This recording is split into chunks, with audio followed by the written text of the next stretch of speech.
বিছানায় ল্যাপটপের সামনে বসে কিবোর্ডে দ্রুত হাত চালিয়ে হায় পূর্ণ মনোযোগ দিয়ে কাজে ডুবে আছে। প্রেজেন্টেশনের জন্য সে নিখুঁত প্রস্তুতি নিয়ে যেতে চায়, যাতে কেউ তাকে নিয়ে কোনো প্রশ্ন তুলতে না পারে। একটানা কাজ করার কারণে তার হাতে ব্যথা করছে, মাথার পেছনেও হালকা টানটান ব্যথা হচ্ছে। ইচ্ছে হচ্ছে কাজ শেষ করে ওষুধ খেয়ে ঘুমিয়ে পড়বে। হায়া, ফাতেমা ডাকতে ডাকতে ঘরে ঢুকলেন। সকালে আব্বাকে বাসায় আনা হয়েছে, তাই সবাই আবার এক ছাদের নিচে আছে। কি করছো? চারপাশে ছড়ানো কাগজপত্র, ফাইল আর ল্যাপটপ দেখে ফাতেমা আফসোসের সাথে মাথা নাড়লেন। এগুলো করার কি প্রয়োজন ছিল? সাইমা ভাবি খুব রেগে আছেন। তোমার জেঠুর উপস্থিতিতে নিজে এসব সামলানো দেখে সবাই ভাববে তুমি ওনার উপর অবিশ্বাস দেখাচ্ছ। আমার কাছে এটাই ঠিক মনে হয়েছে মাম্মি। মাম্মি, আব্বা আমাকে অ্যাটর্নি ইনফ্যাক্ট নিশ্চয়ই কিছু ভেবে চিন্তেই বানিয়েছেন।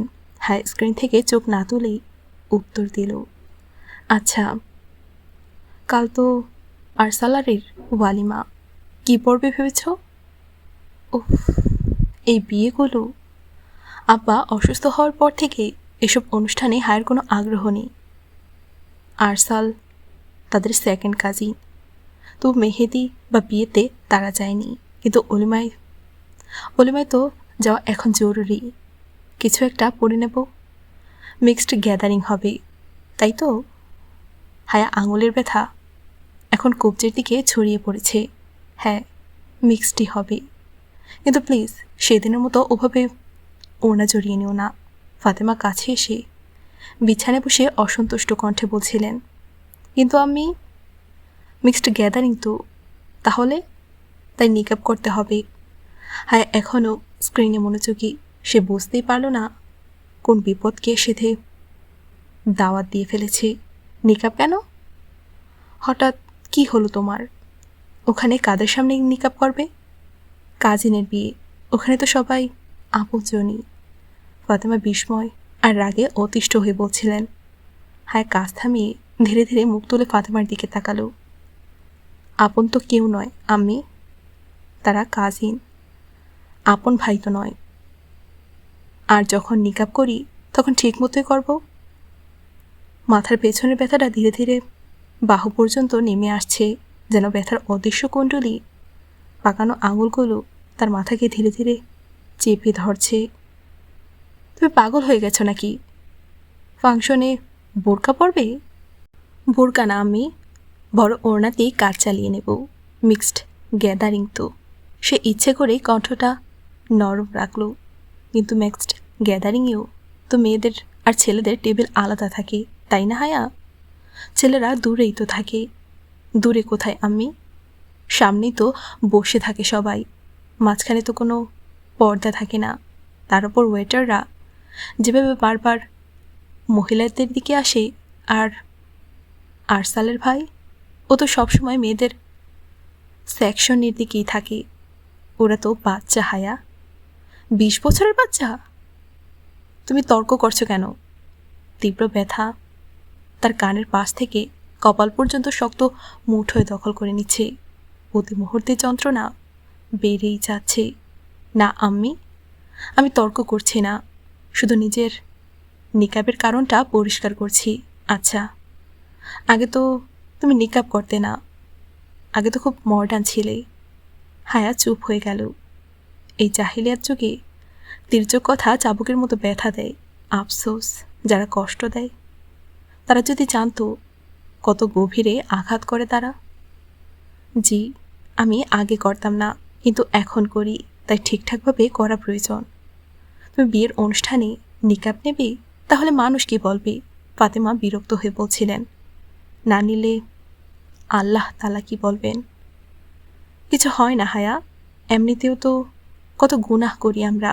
গীবত, অভিযোগ, এগুলো কি গুনাহ নয়? শুধু নিকাব না নেওয়াই কি গুনাহ?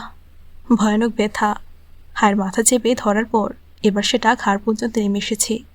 তার কাঁধে যেন কেউ 2 হাতে জোরে চেপে ধরেছে। আমি কখন বলেছি যে আমি খুব নেক? কিন্তু আমি কোনো গুনাহ করি না। কিন্তু যদি আমি কোনো ভালো কাজ করতে চাই, তাহলে আমাকে বাধা দেবেন না। তার মানে হলো সে মিনতি করছে, আকুতি করছে, যেন বনু কুরাইজার সামনে দাঁড়িয়ে অনুরোধ করছে, আচ্ছা, আগে তো তোমার গুনাহ সোহাব নিয়ে এত ভাবনা ছিল না। যখন আব্বা আর জেঠু বলতো, তখন তো মানতে না তুমি। আবার সেই খোঁচা দিয়ে কথা। তাহলে যদি আমি জেঠু আব্বার কথায় আল্লাহকে মানতাম, তবে আমি খুব ভালো হতাম, তবেই শাবাশ পেতাম। কিন্তু যদি নিজের ইচ্ছায় আল্লাহকে মানতে চাই, তবে আমি গ্রহণযোগ্য নই। হায় দুঃখের সাথে ফাতিমাকে দেখল, যে দুঃখ বড়শিতে গাঁথা মাছের মতো আহত করে কাঁধ পেরিয়ে এবার তার বুকের ভেতর ছড়িয়ে যাচ্ছে। আমাকে ফালতু যুক্তি দিও না। তোমার এলএলবি আমার উপর প্রয়োগ করো না। ইরামের এঙ্গেজমেন্টে লোক অল্প ছিল, বিষয়টা চেপে গিয়েছিল। কিন্তু এবার এত বড় ফাংশনে যদি নিকাব নাও, তুমি জানো তো মানুষ কত কথা বলবে। আপনি মানুষের ভয় পান, অথচ আল্লাহই অধিক হকদার, যে তাকে ভয় করা উচিত। আর মানুষের কি? তাছাড়া সাইমা চাচি তো আগেও আমার পেছনে কথা বলেছেন, এবারও বলবেন। ফাতেমা এবার পুরোপুরি বিরক্ত হয়ে গেলেন। হায়া, বিয়েবাড়িতে কে নিকাব নেয়? আমি নেব, আর আমি নিয়ে দেখাবো। না, আমি কোনো দাবি করছি না, কিন্তু যদি আমি এই পরিবারে প্রথম মেয়ে হই যে বিয়েবাড়িতেও নিকাব নেয়, তাহলে আমি সেই প্রথম মেয়েটাই হব। কষ্ট এবার তার শিরাগুলোই কোনো উত্তপ্ত তরলের মতো ছোটাছুটি করে জ্বালিয়ে দিতে লাগলো। হৃদয়ের গভীরে টুপটুপ করে পড়তে লাগলো, হায়া, বিয়ে শাদী মঙ্গলজনক না ঠিক বিয়ে বাড়িগুলোতেই সেখানকার আয়োজন থেকে তো মঙ্গলের চাইতে অমঙ্গল বেশি হয়ে যায়। কত বাজে লাগবে লোকজনের। তুমি নিকাব পরে বসে থাকবে। তার বারবার হায়ের বুদ্ধিশুদ্ধি কম হওয়ার জন্য আফসোস হতে লাগলো। কার কাছে বাজে লাগবো? মানুষের কাছেই, কিন্তু আল্লাহ তাআলার কাছে সেটাই ভালো লাগবে। বাহ! অর্থাৎ আমরা যারা নিকাব করি না, আমরা সবাই কি তাহলে কাফের হয়ে গেলাম? হ্যাঁ, আমরা সবাই খুব খারাপ। আমি যখন বলছি আমি নিজে নিকাব করি, কিন্তু কাউকে কখনো তিরস্কার করি না। আমি তো কাউকে কিছু বলি না। তার কণ্ঠ কান্না ভেজা লাগলো। কষ্টগুলো এখন তার হৃদয়কে কাটতে শুরু করেছে। ধারালো উল্টো ছুরি দিয়ে যেন তাকে জবাই করছে। খন্দকের কোনো যুদ্ধ কখনোই বনু কুরাইজা ছাড়া লড়া যায় না। আর আজ সেও বনু কুরাইজা পেয়ে গেছে। আর এমন জায়গায় পেয়েছে যেখান থেকে সে কখনো আশাও করেনি। তুমি না বললেও তোমার হিজাব নিজেই চিৎকার করে বলে যে আমি খুব ভালো আর বাকিরা সব খারাপ।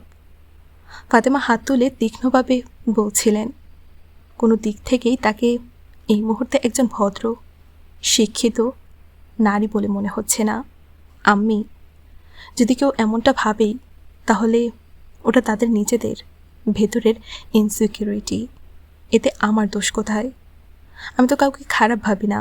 আমি তো কেবল আগুন থেকে বাঁচতে চাই। তাহলে এতদিন এটা করলে না কেন? শৈশব থেকে কি তুমি তা জানতে না যে জাহান্নামের আগুন কি? নাকি তখন কিছুই জানতে না? আগে শুধু জ্ঞান ছিল, এখন বিশ্বাস এসে গেছে। হায়া কান্নাগুলো ভেতরে চেপে রাখার চেষ্টা করছিল। মানুষকে সত্যিই ভেবে নিয়েছে যে তারা বলবে আমরা ঈমান এনেছি, আর তাদের পরীক্ষা করা হবে না। আচ্ছা, তাহলে শুধু পর্দা না করাই গুনাহ?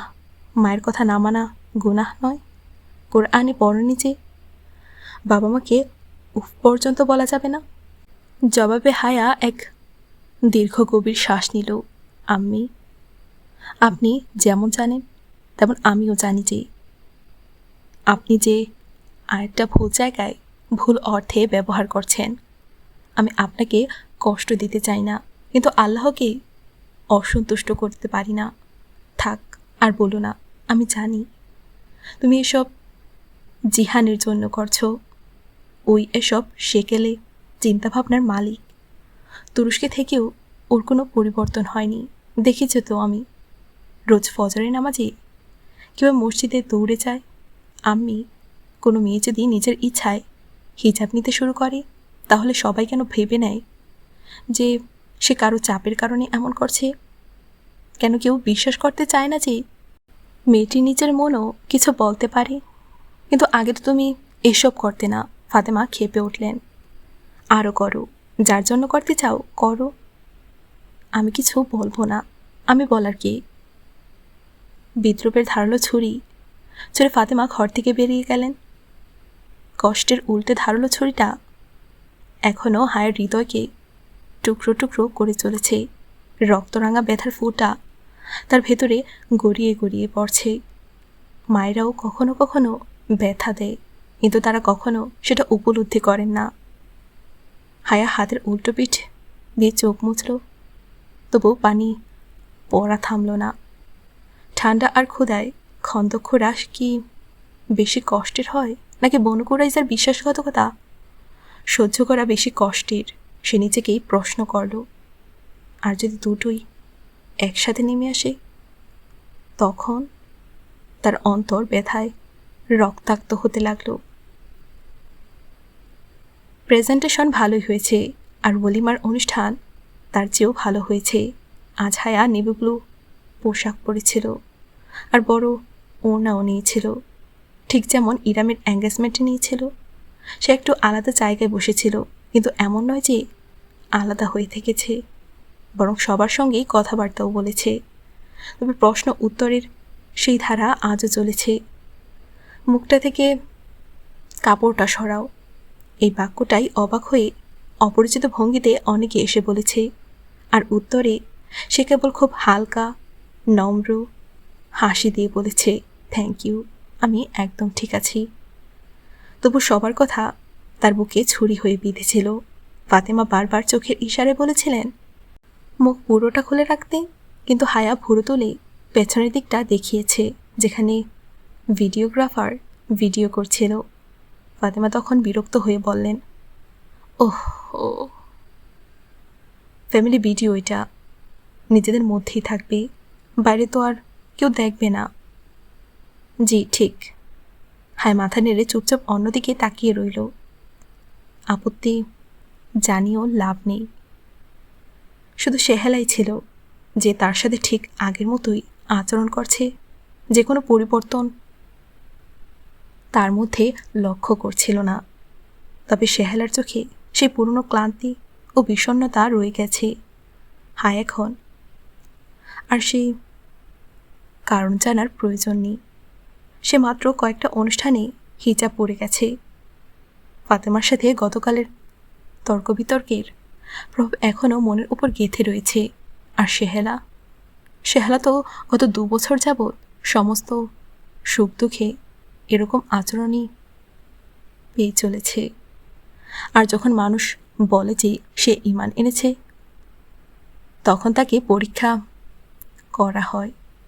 সেহেলার ব্যথা কত গভীর আর কতদিন ধরে চলছে কে জানে। সালাম বর্ষিত হোক আপনার অপরিচিতদের উপর। হায় দীর্ঘশ্বাস নিয়ে মনে মনে ভাবল, বিয়েতে অন্য শহর থেকে আসা কিছু আত্মীয় জেঠু ফুরকানের বাড়িতে রয়েছে। জেঠু রাতের খাবারের আয়োজন করেছেন। এই মুহূর্তেও তাদের বাড়ি অতিথিতে পূর্ণ। হাই প্রেজেন্টেশনের আপডেট দিতে ফুরকান জেঠুর বাড়িতে এলো। লনের ওপর অন্ধকার নেমে এসেছে। জেঠু বারান্দায় দাঁড়িয়ে রয়েছেন। ভেতরে যাওয়ার দরজাটা খোলা, কিন্তু আশেপাশে কেউ নেই। ভেতর থেকে কেবল মানুষের শব্দ, কথাবার্তার গুঞ্জন, আনন্দ ফুর্তির আওয়াজ ভেসে আসছে। আজ প্রেজেন্টেশন খুব ভালো হয়েছে, আশা করছি প্রজেক্টটা আমরাই পাবো। হায় নরম সরিয়ে হাসি মুখে জানালো। তাদের মাঝে তৈরি হওয়া সেই ঠান্ডা দূরত্বের দেয়ালটা হায়া ভেঙে ফেলতে চাইল। যাই হোক, জেঠু হায়াকে স্বভাবগতভাবেই খুব ভালোবাসে। ভালোই, তবে এত আশা করছে না। কে জানি তুমি ঠিকঠাক কাজটা করতে পেরেছ কি না। তার ভঙ্গি এখনও কঠিন, কথায় রুক্ষতা ছাপ স্পষ্ট। তাকে খুবই বিরক্ত মনে হলো। না জেঠু, সবই খুব ভালো হয়েছে, হায় নরম স্বরে বলছিল। আমি পুরো হোমওয়ার্ক করে গিয়েছিলাম। তিনি চুপ রইলেন। তার ভুরু কুঁচকে আছে, কপালে গভীর ভাঁজ। স্পষ্টতই তিনি হায়ের উপর খুশি নন। হায়া আরেকবার চেষ্টা করল। আচ্ছা, বাকের সাহেব বলেছিলেন সাইড বিতে ভেন্ডর কিছু সমস্যা রয়েছে, সাপ্লাই বন্ধ করে দিয়েছে। আমি ভাবছিলাম যদি আমি নিচে গিয়ে। হায়া হঠাৎই থেমে যায়। ঠিক তখনই দরজা খুলে দাওয়ার ভাই বাইরে এলেন। হায়া এক যান্ত্রিক আভ্যাসে তৎক্ষণাৎ 2 আঙুলে ওড়নাটা একটু তুলে নাক পর্যন্ত নিল। যেটা চমকে তাকিয়ে রইল হায়ের আচরণের দিকে। তারপর ভেতর থেকে বেরিয়ে আসা দাওয়ারের দিকে তাকালেন। দাওয়ার হায়কে দেখে থেমে যায়। দ্বিধায় পড়েছে সে, এগোবে নাকি ফিরে যাবে। তুমি কার সামনে পর্দা করছো? জেঠু কঠোরভাবে হায়কে দেখলেন। এক মুহূর্তে হায়া কিছুই বুঝতে পারল না। জি, তুমি আমার ছেলের সামনে পর্দা করছো? জেঠু, আমি তো। হায় কিছু বলতে চাইল, কিন্তু জেঠু হঠাৎ ভীষণ চড়া গলায় গর্জে উঠলেন। আমার ছেলেরা কি বাউন্ডুলে নাকি? অকর্মণ্য, চরিত্রহীন, খারাপ নিয়তের মানুষ? করেছে কি আমার ছেলে যে তুমি তাদের সামনে পর্দা করতে শুরু করে দিয়েছ? জেঠুর রাগান্বিত উচ্চ শব্দে বাড়ির ভেতর ও বাইরে 2 জায়গায় নীরবতা নেমে এলো। হায় একদম স্থির দাঁড়িয়ে অপলক চোখে ফুরকান জেঠুকে দেখতে লাগলো। তার মাথায় কিছুতেই ঢুকলো না যে আসলে হচ্ছেটা কি। তুমি আমার ঘরের ভেতর দাঁড়িয়ে আমার ছেলেদের ঘৃণ্য নিজ দেখাতে চাইছ? তুমি আমার ছেলেদের অপমানিত করছো? তিনি আবারও চিৎকার করলেন। দাওয়ার ভাই তৎক্ষণাৎ মাথা নাড়লেন, বুঝতে চাইলেন তিনি নিজে কিছুতেই অপমানিত বোধ করছে না। ঘরের ভেতর থেকে লোকজন বেরিয়ে আসতে লাগলো, কেউ রান্নাঘর থেকে, কেউ বারান্দার দরজার দিয়ে। ভেতরে আসতে আসতে চারদিকে ভিড় জমে গেল, একেবারে তামাশা হয়ে গেল সব কিছু। আমার ছেলেরা তো সারাটা জীবন তোমাকে বোনের মতোই দেখেছে। তোমার নিজের ভাই তো সে কাফির মেয়েকে বিয়ে করে কলঙ্কিত হয়ে বসে আছে, আর তুমি তো উল্টো আমার ছেলের বিরুদ্ধে যুদ্ধ শুরু করে দিয়েছ। পুরো তুরস্কে বাউন্ডুলের মতো ঘোরার সময় তোমার পর্দা করার খেয়াল হয়নি? হার শ্বাস যেন আটকে গেল সে মুহূর্তে। চোখ খুলে তাকালো, তার গলা দিয়ে কষ্টে কয়েকটি শব্দ বেরোলো। জাহিদ চাচা, আপনি জেঠুকে বোঝান, উনি ভুল বুঝছেন। আমি তো শুধু। একদম ঠিক বলেছেন ভাই, এইসব ভণ্ডামি তুমি কার জন্য করছো? আগে সারা জীবন এসব মনে পড়েনি, আর এখন হঠাৎ তোমার ধর্ম বুদ্ধি জেগেছে যবে তিনি প্রচণ্ড রাগে এসব কথা শুনিয়ে দিলেন। সমস্ত খানদানের মধ্যে আমাদের তামাশা বানিয়ে রেখেছ। সবাই কথা শোনাচ্ছে যে হায়া বিবি নিকাব পরে নাকি খানা খাচ্ছে। হায় বড় বড় চোখে ফেলফেল করে চাচাকে দেখতে লাগলো। চারদিকে ভিড়, তীক্ষ্ণ দৃষ্টির ছাপ, তাচ্ছিল্য, অপমান। হায় কি কি অনুভব না করেছে। আপনাদের সবার কি হয়েছে সে বলতে চাইল আরও অনেক কিছু, কিন্তু ঠোঁট দিয়ে শুধু এটুকুই বের হলো, জেঠু আপনি তো হিজাব খুবই পছন্দ করতেন। আপনি তো। আমার সামনে বাজে বকো না, আর আমার কথা কান খুলে শুনে রাখো। যদি তুমি আবার আমার বাড়িতে আসো তবে মুখ না ঢেকে আসবে, আর যদি আমার ছেলেদের এভাবে অপমানিত করতে হয় তাহলে ভবিষ্যতে আমার ঘরে পা রাখবে না। রাগে ফুরকান জেঠুর চেহারা লালচে হয়ে গেল। তিনি আঙুল তুলে হুঁশিয়ারি করলেন। হায়ের আর দাঁড়িয়ে থাকার শক্তি রইল না। সে হঠাৎ ঘুরে দাঁড়ালো এবং নিজের বাড়ি দিকে ছুটতে ছুটতে চলে গেল। পেছনে তামাশার দর্শকদের মধ্যে কোথাও ফাতিমা দাঁড়িয়েছিলেন, কিন্তু তিনিও মেয়ের পাশে এসে দাঁড়ালেন না। সবাই তাকে অন্ধকার খন্দকে একাকী ফেলে দিয়েছে। নিজেদের লনে বারান্দার সিঁড়িতে এসে হায় প্রায় লুটিয়ে পড়ার ভঙ্গিতে বসে পড়ল। তার হাত কাঁপছে, পায়ে শক্তি নেই, চোখ থেকে ঝরঝর করে পানি অনবরত পড়তে লাগলো। এত অপমান, এত তুচ্ছতা ছিল, এত বড় তামাশা। তিনি হচ্ছেন সেই ফুরকান জেঠু। সারা জীবন হিজাবের জন্য মতবিরোধ করা ফুরকান জেঠু এখন হিজাবের জন্যই হায়ের বিরুদ্ধে চলে গেছেন। তার ধর্ম, তার নীতি সব কোথায় গেল? হায়া ঘাড় হাঁটুতে গুজে বসে রইল। সে অনবরত কেঁদেই চলেছে। পুরো খানদানের সামনে জেঠু তাকে অপমান করেছেন। তার মনে হলো সে আর কখনো কারোর সামনে মাথা তুলে দাঁড়াতে পারবে না। ঠিক তখন গাড়ি ঢোকার শব্দ হলো। তারপর কেউ এসে তার পাশে বসে পড়ল। আজ আমার চালান হতে হতে বেঁচে গেল। জিজ্ঞাসা করো কেন? আলাদা এক মেজাজে নিজের খেয়ালে জিহান বলল। হায় হঠাৎ দাঁড়িয়ে যায়। জিহান অবাক হয়ে মাথা তুলে তাকালো। হায়ের চেহারা চোখের পানিতে ভেজা। হায়া, কি হয়েছে? মামু ঠিক হয়ে যাবেন, চিন্তা করো না। জিহান ভেবেই নিয়েছে যে হায়া নিশ্চয়ই আবার অসুস্থতার জন্য কাঁদছে। কিছুই ঠিক হবে না, আর কিছুই কখনো ঠিক হওয়ার নয়। কাঁদতে কাঁদতে হায় শুধু এতটুকুই বলতে পারল। তারপর চোখের পানিতে যেন সামনের সব দৃশ্য ঝাপসা হয়ে গেল। জিহান বারবার জিজ্ঞেস করল, কিন্তু হায়া বাড়ির ভেতরে দৌড়ে চলে গেল। সারা রাত সে ঘুমাতে পারল না। এত অপমান, এত বড় তামাশা। যেটা যদি ঠিকও হতেন, তবু কথা বলার এটা কোন ধরনের ভদ্রতা? সম্ভবত এই মুহূর্তে পুরো পরিবারই ঘটনাটা জেনে গেছে। সে সব জায়গায় বেজ্জতি সহ্য করছে। রাতভর সে কাঁদল। ভোরে মাথা ভারী হয়ে রইল। ফ্রেশ হতে হতে সে সিদ্ধান্ত নিয়ে ফেলল যে আজ আব্বার সাথে কথা বলে জেঠুকে অ্যাটর্নি ইনফ্যাক্ট বানাবে। জেঠুর সমস্যা তো হিজাব নয়, সে অফিসে যাচ্ছে, এটাই আসল সমস্যা। তাই হায়া এখন পুরো সমস্যাই শেষ করে ফেলবে। নাস্তার টেবিলে হায়া আর ফাতেমা দুজনেই রয়েছে। সাবিন ফুপু আব্বাকে নাস্তা খাইয়ে দিচ্ছেন। আর জিহান কোথায় কে জানে। বাবা মায়ের অবাধ্যতার এটাই ফল। পুরো পরিবারে বেজ্জতি করে রেখেছে। ফাতেমা রাগে ক্ষোভে বলে যাচ্ছেন। হায় মাথা নিচু করে কয়েকটা লোকমা বিষের মতো গিলে নিল। তারপর নিঃশব্দে উঠে চলে গেল। এমন সব মুহূর্তে হায়া আনাতেলিয়ান ইস্তাম্বুলে অংশ নেওয়া সেই সেমিনারের কথা মনে করে। সে কাচের দেয়ালে পাখিদের উড়ে এসে ধাক্কা খাওয়ার কথা মনে পড়ে তার। সেও তো নিজের চারপাশে একটা অদৃশ্য দেয়াল তুলে নিয়েছে। আর সেই আত্মীয়রা সেসব পাখির মতোই। আগে তাদের কথা শুনতো হায়া, তাই তারা ধরে নিয়েছে যে এখনও সে শুনবে। কিন্তু এভাবে তারা হায়াকে ক্লান্ত করতে পারবে না। কাচের দেয়ালে ধাক্কা খেলে ক্ষতি পাখিদেরই হয়, দেয়ালের কিছুই হয় না। আব্বাকে এখন আরও রোগা, আরও দুর্বল দেখাচ্ছে। হায়াকে দেখে একটু হাসলেন।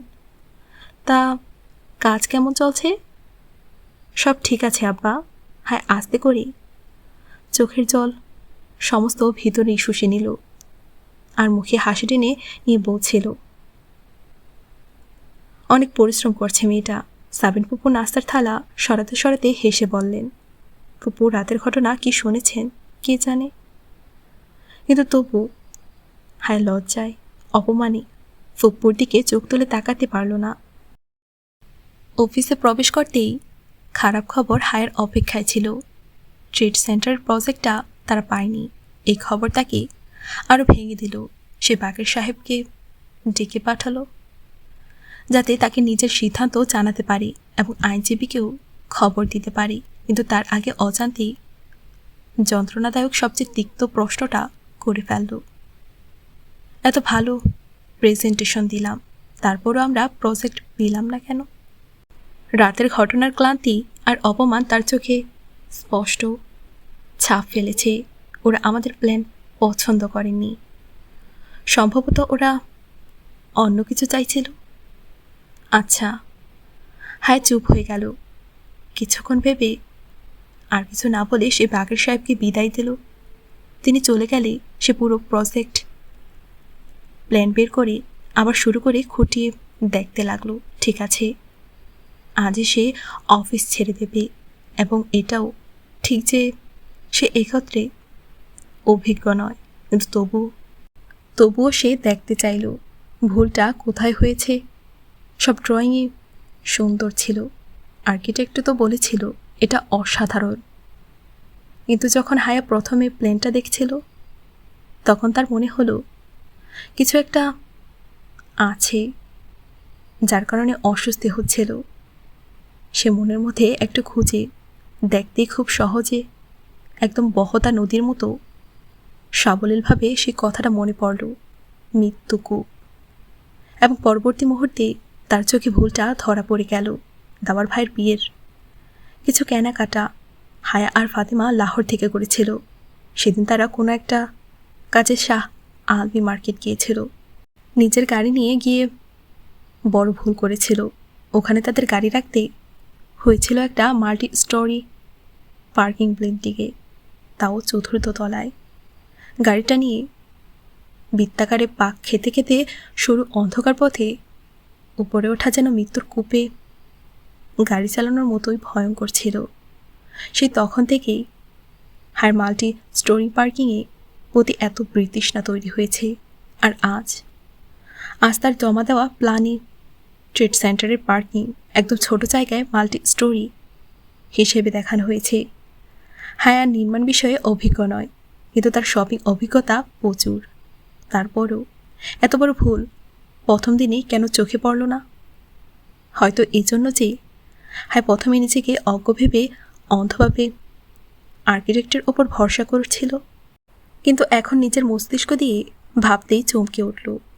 মানুষ খোলা জায়গায় মাঠের সমতলে বিস্তৃত পার্কিং পছন্দ করে, আর মাল্টি স্টোরি পার্কিং তো এখানে খুব কম ব্যবহৃত হয়। তাহলে আর্কিটেক্ট এমন ভুল করলো কেন? হায় যেহেতু চলেই যাবে, তাই ভাবলো যাওয়ার আগে ওই ভদ্রলোকের সঙ্গে দুটো স্পষ্ট কথা বলে নেওয়া উচিত। এই ভেবেই সে বাইরে বেরোলো। তুর্কিদের কাছ থেকে সে নিজে থেকে আগ বাড়িয়ে যাওয়াটা শিখেছে। তাদের কাছে পথ জিজ্ঞেস করলে ওরা শুধু পথের হদিশ বলে দেয় না, নিজ হাতে ধরে শেষ গন্তব্য পর্যন্ত পৌঁছে দেয়। তাই আজ সে নিজেই আর্কিটেক্ট সাহেবের সাথে দেখা করতে চলে এলো, কিন্তু করিডোরের শেষ মাথায় পৌঁছাতেই সে হঠাৎ স্থির হয়ে যায়। ওখানে ওয়ালিদ আর আর্কিটেক্ট রিজওয়ান বেগ কিছু একটা বলে হাসতে হাসতে ভেতরে ঢুকছে। হায়া উল্টো ফিরে পা চালিয়ে নিঃশব্দে পিছিয়ে গেল। তার ভেতরে যেন একটা লাল আলো জ্বলতে নিভতে লাগলো। কোথাও কিছু ভুল আছে, কিন্তু গড়বড় আছে। নিজের সিটে ফিরে এসে সে বহুক্ষণ মাথা নিচু করে ভাবতে লাগলো। পরে নিজের মোবাইলের জন্য পার্সে হাত দিয়ে তার চোখে পড়ল মখমলের সেই ছোট্ট টুকরো, যার ওপর সোনালি সুতোয় দুটো শব্দ লেখা আছে। সে টুকরোটাকে 2 আঙুলে ঘুরিয়ে ঘুরিয়ে দেখে ভাবতে লাগলো, পালিয়ে যাওয়াই সব সমস্যার সমাধান না। সমস্যার সমাধান খুঁজতে হয়, পথ খুঁজে নিতে হয়। মেজর আহমদের দেওয়া শিক্ষা হায়ের মনে পড়ে গেল। কয়েক মিনিটের মধ্যেই সিদ্ধান্ত বদলে ফেলল। সে আবার কাজ করার জন্য প্রস্তুত। কেউ তার বাবার সঙ্গে বিশ্বাসঘাতকতা করছে। সে এখন এই পুরো গড়বড় এর উৎসটা খুঁজে বের করবে। কনফারেন্স রুমে তখন সবাই উপস্থিত। হ্যাঁ, কারো দিকে না থেকে সরাসরি গিয়ে সভাপতির চেয়ারে বসে পড়ল। কিন্তু মাথা তুলে ফুরকান জেঠু, দাওয়ার ভাই আর জাহিদ চাচার দিকে তাকালো। তাদের চোখে চোখ মেলানো কতটা যন্ত্রণাদায়ক হবে ধারণাই করতে পারিনি। গত রাতের ক্ষতগুলো আমার যেন তাজা হয়ে রক্ত ঝরাতে শুরু করেছে, কিন্তু ওরা সবাই কত স্বাভাবিকভাবে আরামে তার সামনে বসে আছে, যেন কিছুই হয়নি। তো আপনি প্রজেক্টটাতে হেরে গেছেন। ফুরকান জেঠু অত্যন্ত অহংকারী গম্ভীর কণ্ঠে তাকে সম্বোধন করল। হ্যাঁ, তার ঝুঁকে থাকা মাথাটা ধীরে ধীরে তুলল। সে ফুরকান জেঠুর মেয়ে নয়, যে রাত বিরতে কোনো অন্যায় করতে গিয়ে ধরা পড়েছে বলে মাথা তুলতে পারবে না। না তো সে জাহিদ চাচার মেয়ে, যে কিনা পুরো পরিবারের সামনে চিৎকার চেঁচামেচি করে দাওয়ার ভাইকে অপমানিত করার মতো অপরাধ করেছে। তবু জাহিদ চাচা তাকে কঠিন কথা শোনানোর সময় নিজের মেয়ের সে কাণ্ড ভুলে গেলেন কি সহজেই। আর ফুরকান জেঠু কখনো জাহিদ চাচার কাছে দাওয়ার ভাইয়ের সেই অপমানের বিরুদ্ধে জবাবদিহি চেয়েছেন কি? তাহলে আজ?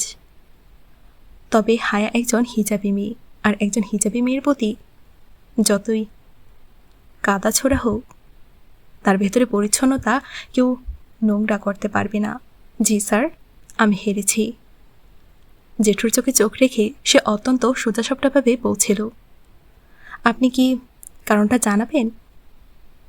ওয়ালিদের প্রশ্ন শুনে হায়া এক গম্ভীর্যতার সাথে ঘুরে তাকালো।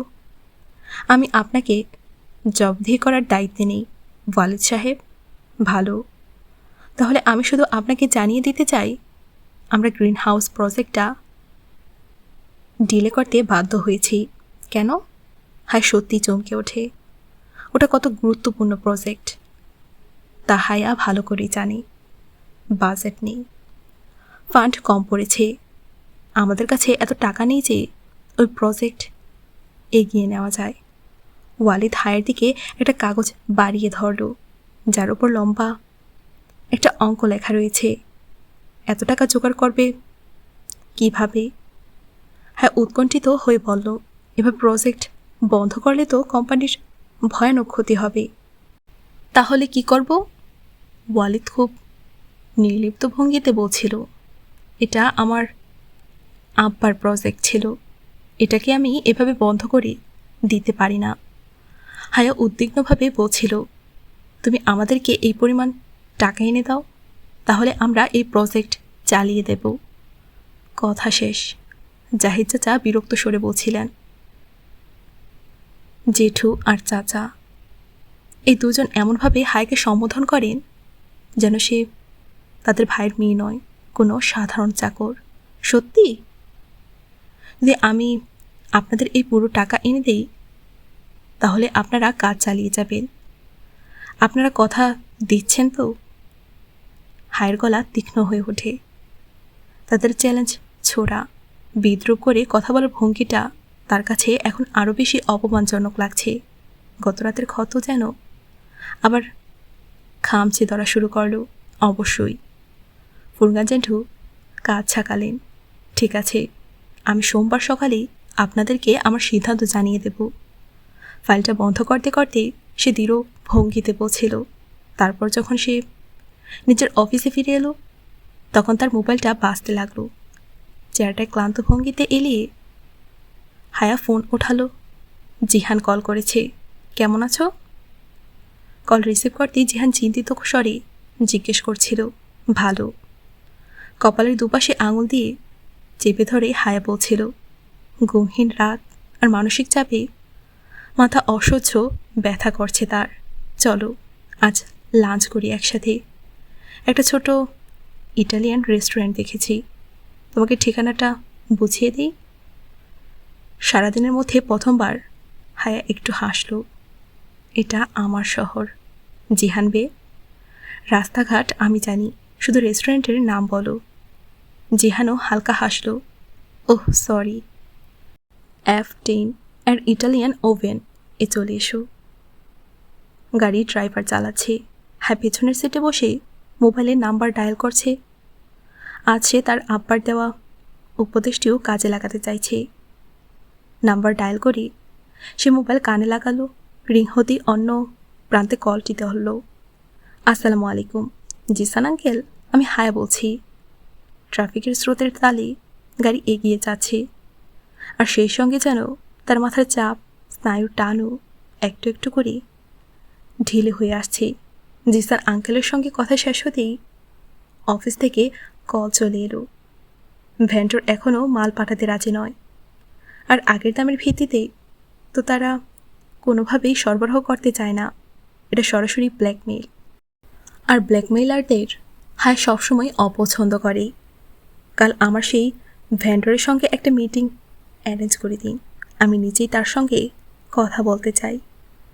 ফোন কেটে দিল সে। ঠিক তখনই গাড়ি রেস্টুরেন্টের সামনে এসে থামল। ইটালিয়ান রেস্টুরেন্টের ওপরের তলার সিঁড়ি বেয়ে হায় ওপরের হল রুমে উঠল। দুপুরবেলা, তাই সব টেবিল ফাঁকা। হলরুমের একটা লম্বা দেয়াল, পুরোটা কাচের। সে দেয়ালের অপর দিকে নিচে ডাবল রোড, আর তারপরে সারি সারি সবুজ গাছ ও ছায়া দেখা যাচ্ছে। সে কাজ ঘেঁষা কোনার টেবিলে জিহান বসে রয়েছে। হায়কে আসতে দেখে সে ধীরে ধীরে হাসছে। জিহান কোনো ঝামেলা ছাড়াই সবসময় নিকাবের আড়ালে হায়কে সহজেই চিনে ফেলে। প্রটিলা বিক্ষোভের সময় প্রথম যেবার হায়ের নিকাব পরে জিহানের কাছে গিয়েছিল, তখনও তাকে দেখে সে বিন্দুমাত্র বিস্ময় প্রকাশ করেনি। হয়তো সে খুব কমই অবাক হয়। আগে ঠিক করো লাঞ্চ কার পক্ষ থেকে হবে। হায় চেয়ার টেনে বসে টেবিলের নিচের পার্স রাখল। অবশ্যই তোমার পক্ষ থেকে। আজগর অ্যান্ড সন্স এর উদয়মান সফল এমডি আমার মতো এক গরিবের সঙ্গে লাঞ্চ করছে, শিওর। মুখে আনন্দের ছাপ রেখেই হায় মোবাইল রাখতে পার্স খুলল। ভেতরের সাইড পকেটে নরম মখমলে টুকরোর সাথে একটা 1000 টাকার নোট রাখা আছে। 1000 টাকার নোট? হায় পার্সের চেইন বন্ধ করতে করতে থমকে যায়। কিছু না বুঝেই সে পার্স আবার ভেতর থেকে দেখল। তার টাকা রাখার ছোট পাউচ অফিসেই রয়ে গেছে।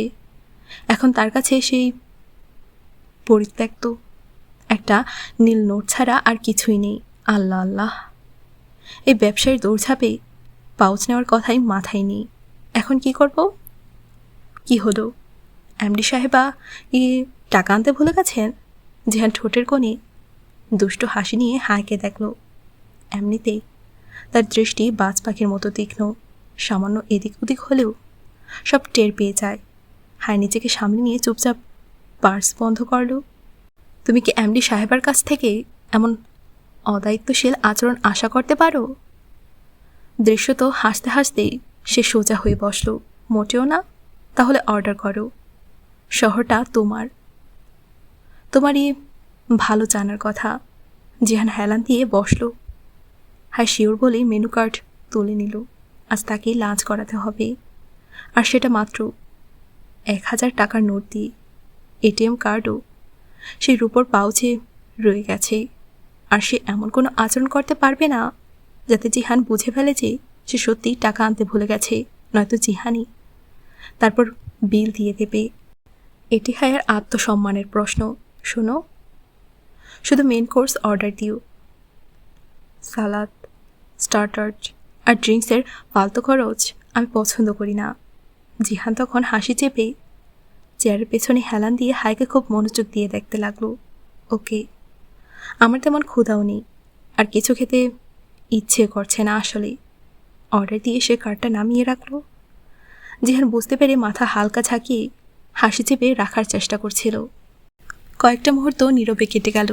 হায় কাচের দেয়াল দিয়ে বাইরে তাকালো। এই কাচের দেয়ালে কোনো পাখি এসে ধাক্কা লাগেনি।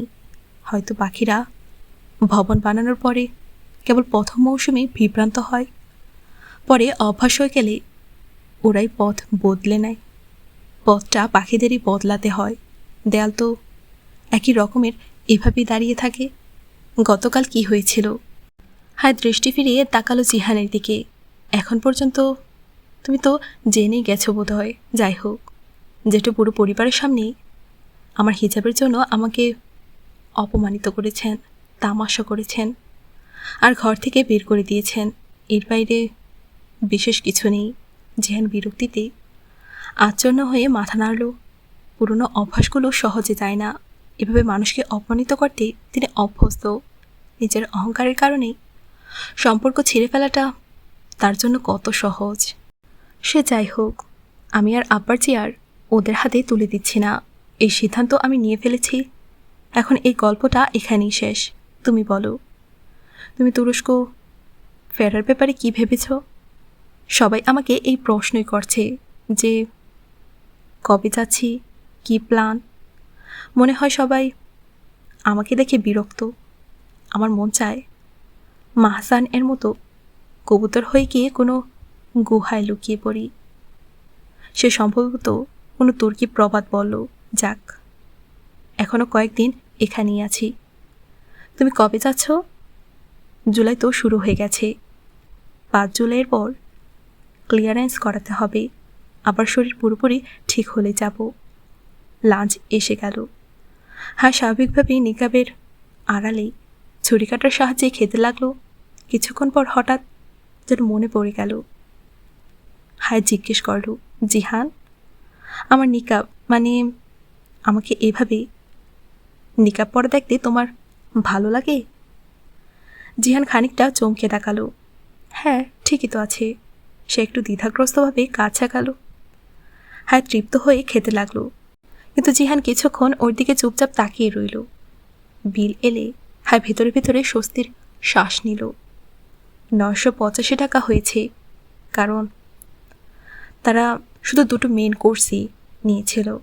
প্রমাণ হয়ে গেল টাকা কম থাকলে মানুষের সালাদ, স্টার্টার্স আর ড্রিঙ্কসের মতো বাজে বাড়তি জিনিস বাদ দিয়ে দেওয়া উচিত।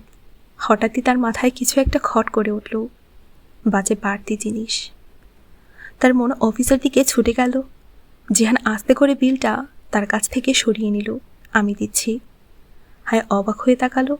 না, এটা তো আমাকে, আরে আমি মজা করছিলাম। আজ লাঞ্চ আমার পক্ষ থেকে ছিল। সে একটা কথা না শুনে বিলটা ফাইল রেখে দিল। হ্যাঁ, জেদ করল না। তার মন তখনও অন্যদিকে ব্যস্ত হয়ে আছে। বয়সে মাঝারি গম্ভীর চেহারার ভদ্রলোক এগিয়ে সে দরজা খুলে সরে দাঁড়ালেন। হায় আত্মবিশ্বাসী সোজা পদক্ষেপে ভেতরে ঢুকল। দরজা থেকে নাজমি সাহেবের ভেন্ডর টেবিলের দূরত্ব বেশ লম্বা। সে নিঃসংকোচ ভঙ্গিতে শুধু টেবিল পর্যন্ত হেঁটে এলো এবং বসার জন্য চেয়ার টেনে নিল। নাজমি সাহেব আঙুলের ফাঁকে ধরা সিগারেটটা ঠুটে গুজে টান দিলেন। সামনের চেয়ারে খুব আত্মবিশ্বাসের সাথে বসা তিনি। মাথা থেকে পা পর্যন্ত কালো আবায়া ঢাকা লম্বা মেয়েটাকে তিনি অপাতমস্তক একবার ভালো করে দেখলেন। সিগারেট ঠোঁট থেকে সরিয়ে ধোঁয়া ছাড়লেন। ধোঁয়ার কুণ্ডলি হাওয়ায় মিলিয়ে গেল। আমি হায় সোলেমান, আসকর অ্যান্ড সন্স এর ম্যানেজিং ডিরেক্টর। চেয়ারের পিঠে হেলান দিয়ে পায়ের ওপর পা রেখে কোণে হাতের ওপর রেখে গম্ভীর গলায় বলছিল হায়া। নাজমি সাহেব কাঁধ সামান্য নাড়লেন। মানে হলো তিনি জানালেন এখন পরবর্তী আলাপ শুরু করা হোক। হার পেছনে দাঁড়িয়ে থাকা মধ্যবয়সী এক ভদ্রলোক বাকের সাহেব ভদ্রতা করে হাতের উপর হাত রেখে দাঁড়িয়ে রইলেন। তার জন্য আলাদা চেয়ার আনার প্রয়োজন নাজমি সাহেব বোধহয় অনুভব করেননি। আপনি আমাদের সাইটে সাপ্লাই বন্ধ করে দিয়েছেন। এতে আমাদের প্রজেক্ট সময় মতো শেষ হবে না ও আমরা ক্ষতির সম্মুখীন হব। দেখুন বিবি, আমি তো আমার ডিমান্ড আপনাদের, আমার কথা এখনও শেষ হয়নি নাজমি সাহেব। হ্যাঁ হাত তুলে একদম শক্তভাবে বলে তাকে থামিয়ে দিল। তার কণ্ঠে এমন কিছু রয়েছে যে তিনি থামতে বাধ্য হলেন। কিছু কথা আছে যা আমি আপনাকে বলতে চাই। হ্যাঁ তার চোখের দিকে তাকিয়ে খুব স্পষ্টভাবে বলতে শুরু করলো। আপনার পেছনে যে জানালাটা আছে তার দিকে তাকান।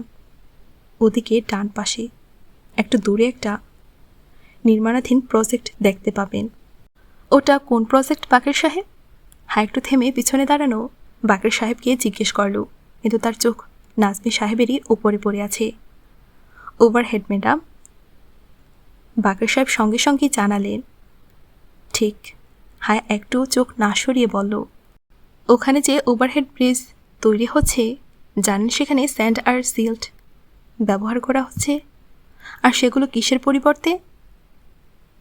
কাঁসার ম্যাটেরিয়াল জায়গায়। সুন্দর নিকাবের ফাঁক দিয়ে বড় বড় কালো চোখ দুটি মৃদু হাসল। নাজমি সাহেবের সিগারেটে ধরা হাতটা নিচে নেমে এলো। তার টান টান স্নায়ুগুলো ঢেলে হয়ে গেছে। এখন তিনি পুরোপুরি হাড়ের দিকে মনোযোগী হলেন।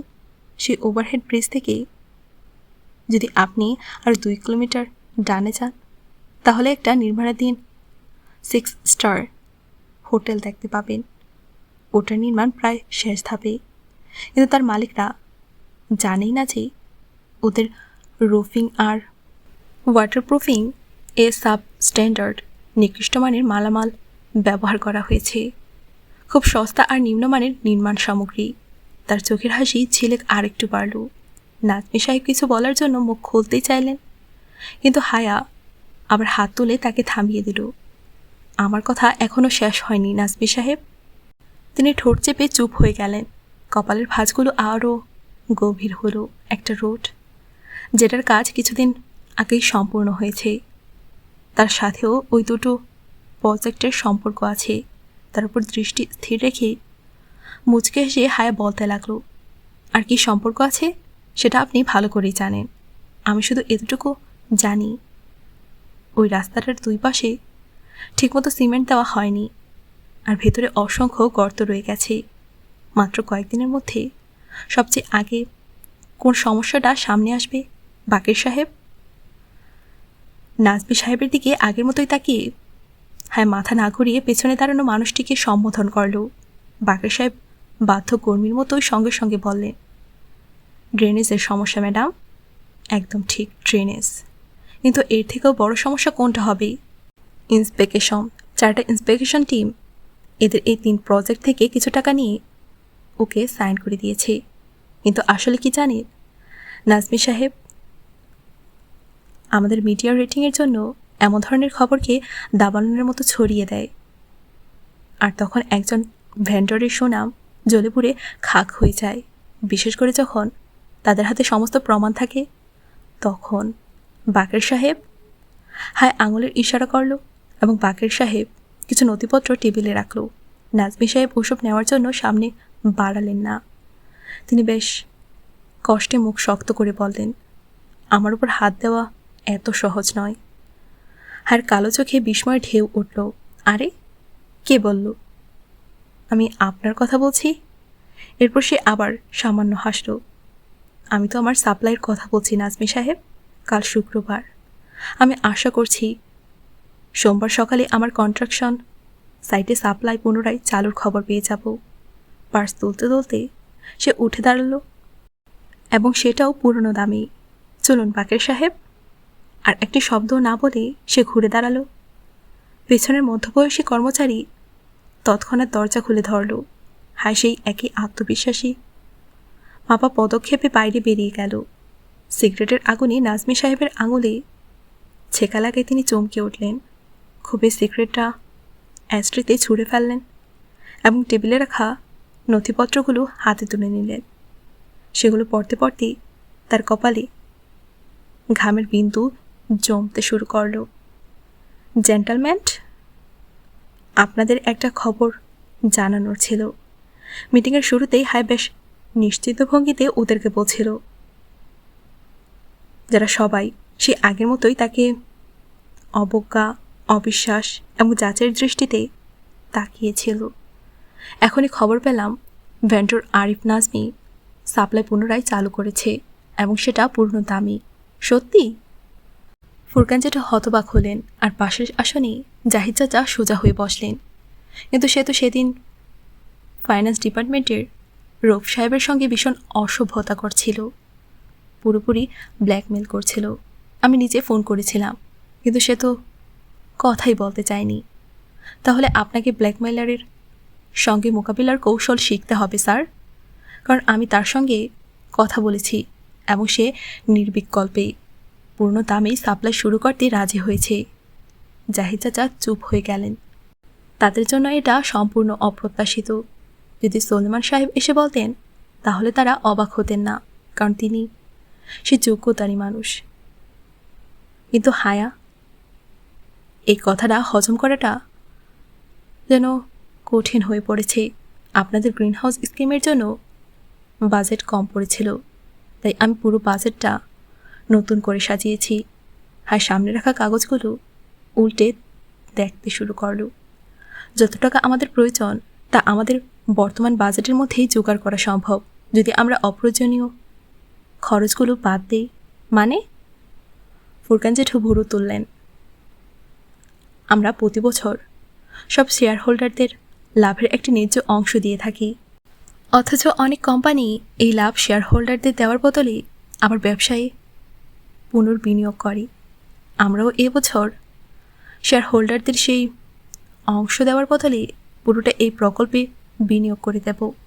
কিন্তু তাতে প্রয়োজনে পুরো অঙ্ক তো উঠবে না। ওয়ালিদ তাচ্ছিল্যের সুরে বলছিল। ওয়ালিদ, তাকে কথা শেষ করতে দিন।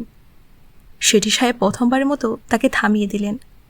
প্রথমবার বোর্ড মিটিংয়ে কেউ হায়ের পক্ষ নিল। ঘর নিস্তব্ধ হলে হায় আবার বলতে শুরু করল, আমরা আমাদের বাজেটের 15-20% মার্কেটিং ও বিজ্ঞাপনে খরচ করি, এখনও করছি।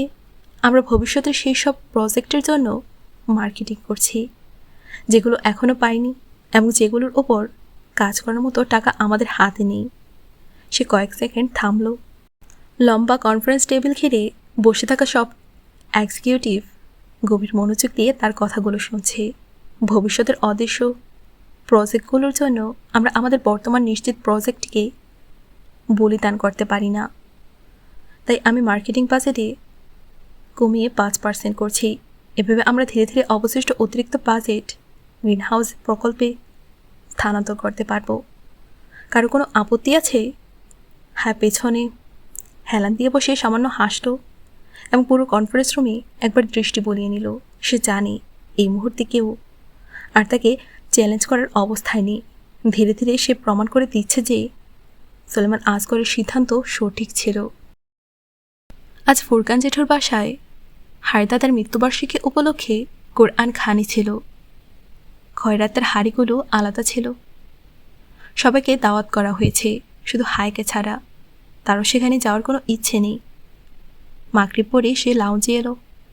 ফাতেমা তখন জিহানকে কিছু বলছিলেন। হায়কে আসতে দেখে চুপ হয়ে গেলেন। আচ্ছা, আমি যাচ্ছি, এটুকু বলে ফাতেমা বাইরে বেরিয়ে গেল। ফুপ্পু আগেই ওই বাড়িতে চলে গেছেন। আব্বা ঘরে শুয়ে আছেন আর তার কাছে নার্স রয়েছে। হায় চুপচাপ সোফায় গিয়ে বসে টিভির রিমোট তুলে নিল আর চোখে লাউঞ্জের বড় জানলার ওপার দিয়ে আমাকে লন পেরোতে দেখল। আম্মা তার উপর রাগ করেনি, কথাবার্তাও স্বাভাবিকে বলেন। এ তো এমনভাবে বলেন যেন তাকে ভীষণ কষ্ট দেওয়া হয়েছে। বাইরে হঠাৎ বিদ্যুৎ ঝলকে উঠল। এক মুহূর্তের জন্য জানলার বাইরে পুরো লন আলোকিত হলো। তারপর আবার অন্ধকার ছেয়ে গেল। জিহান কিছু ভাবতে ভাবতে এসে হায়ার সামনে বসে পড়ল।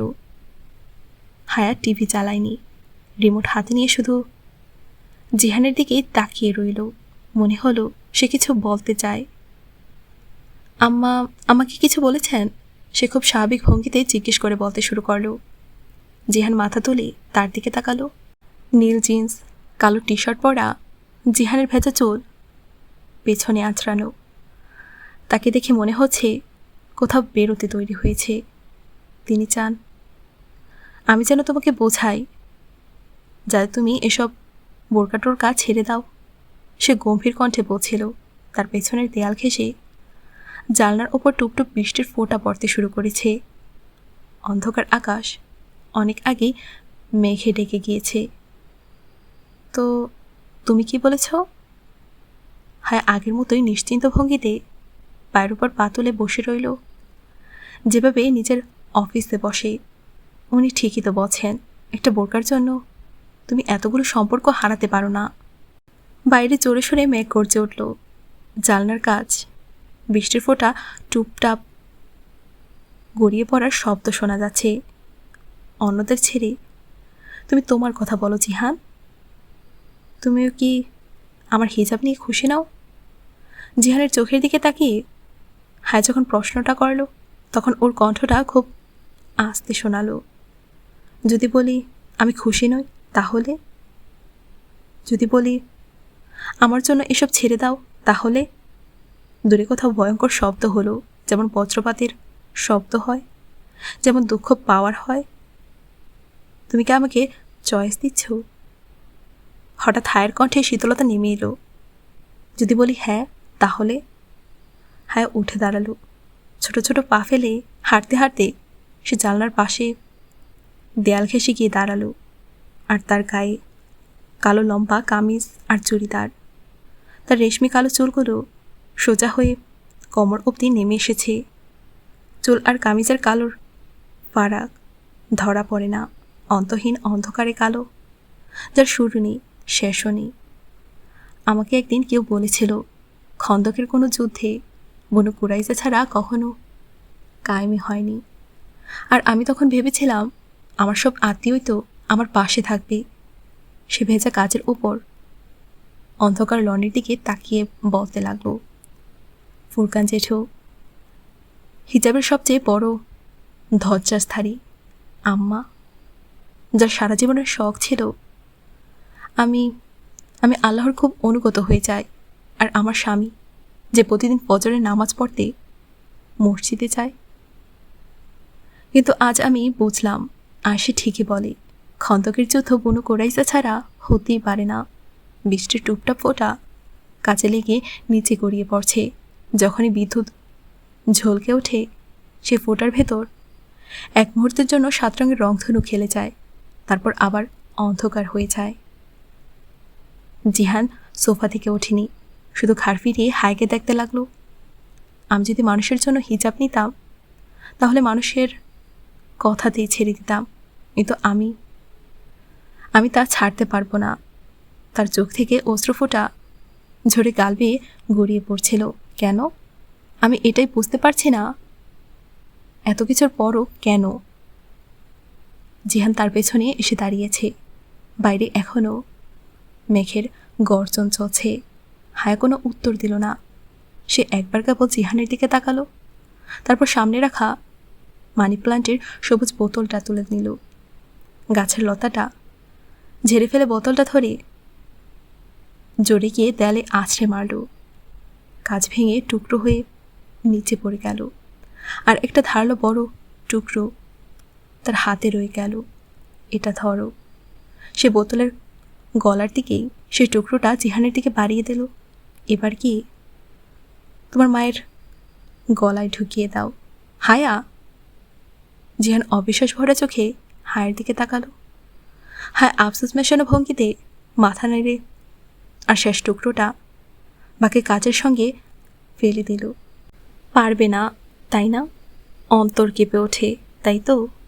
মনে হয় না যদি তুমি এমন কথা ভাবো তাহলেই আকাশ ভেঙে পড়বে?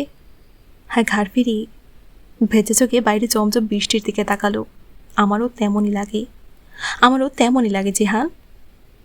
আল্লাহ আসমান আর জমিনের সামনে আমানত পেশ করেছিলেন, কিন্তু ওরা কেউ তা বহন করতে রাজি হয়নি। আর মানুষ সেটা তুলে নিয়েছে।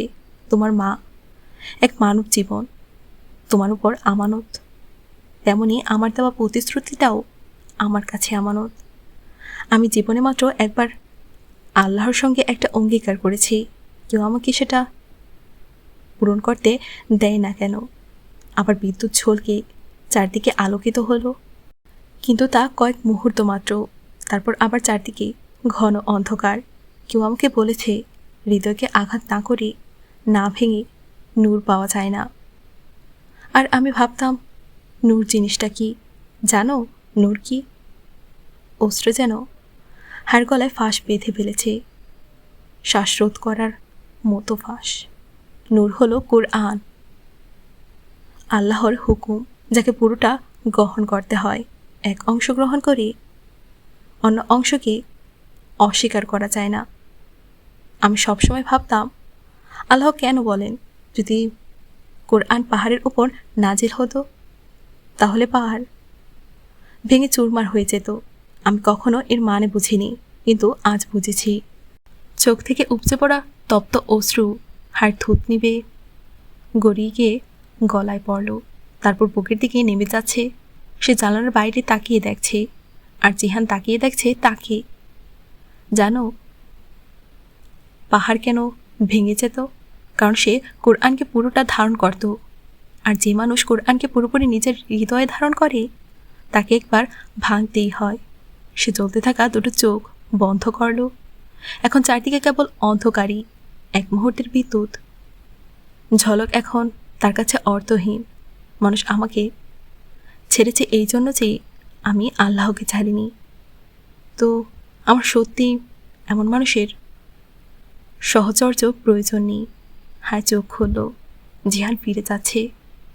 যে মানুষটিকে জীবনের একটি অংশ জুড়ে ভালোবেসে কাটিয়েছি, আর ঘাড় ফিরিয়ে ধোয়াটে চাপসার দৃষ্টিতে সেই মানুষটিকে সিঁড়ি বেয়ে উপরে যেতে থাকলো। সে উপরে চলে গেল, আর হায়া শুধু সিঁড়ির দিকেই তাকিয়ে রইল। কয়েক মিনিট পর আবার জিহান নামতে দেখা গেল, তার ডাস্টি ব্যাগটা তার হাতে। একবারও হায়ের দিকে না তাকিয়ে কিছু না বলে সে বাইরে বেরিয়ে গেল। হায়া তাকে আটকায়নি, নাম ধরে একবারও ডাকেওনি, ডাকতেই পারেনি। অশ্রু তার সব পথ বন্ধ করে রেখেছে। জিহান চলে যাচ্ছে, আসলে চলে যাওয়ার জন্যই তো সে এসেছিল।